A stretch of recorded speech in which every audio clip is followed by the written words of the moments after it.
mag-abroad. Akala ko sa abroad, makukuha ko yung mga pangarap sa buhay.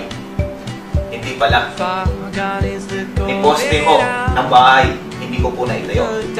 Samantalang sa global, sa maikling panahon lang, nakuha ko po yung pangarap ko.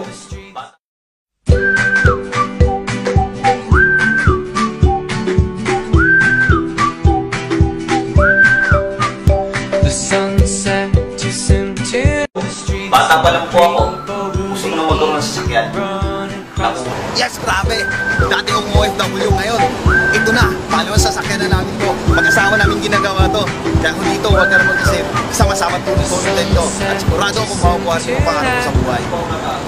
Yes, Facebook lang. Grabe, kung marunong ka mag-Facebook, kaya-kaya mo rin to. Kami, nagawa namin.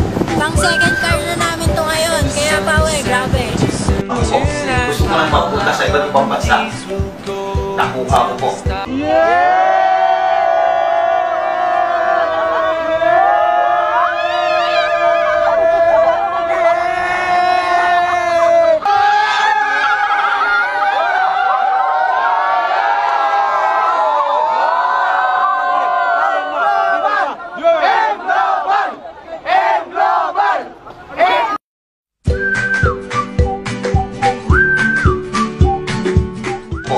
Bata pa lang po ako, gusto ko na magkaroon ng magandang bahay. Dahil yung bahay ko namin sa probinsya, barong-barong lang. Pero dahil sa global, just in 4 years lang, bahay, sasakyan, travel abroad, binigay ko sa akin ng global. Iba pala ang pakiramdam ko pag nasa magandang bahay ka na nakatira.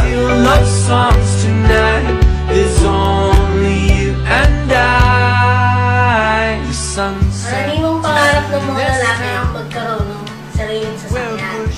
Ang good news naman po, binigay sa amin ng global yan. Kaming mga babae, mas lalong pangarap naman namin ang magkaroon ng sariling bahay. At hindi lang basta bahay, kundi magandang bahay. Grabe po, bago kami maglipat, hindi namin alam kung saan kami magsisimula. Kung anong kulay nilalagay namin sa sofa, kung anong kurtina, tapos yung dining namin, kung ano ba yung itsura niya. Tapos yung pinakamalupit doon, sa TV. Kung nalaman ko yung presyo, nanghina ako sa presyo. Pero okay lang, kasi nasa yung global. Iba pala pag may bagong bahay, gusto mo laging maaga umuwi. Excited ka, gusto mo makita madalas yung bahay mo. The sunset too soon tonight. Now we are in the last of light. There's only you and I. Espiritu Santo, Amen. Ang pagpapala ng ating Panginoong Jesucristo, ang pag-ibig ng Diyos Ama at ang pagkaisa ng Espiritu Santo, nawa ay sumainyo sa Sa Global, lahat ng pangarap posible. Salamat Global! Power!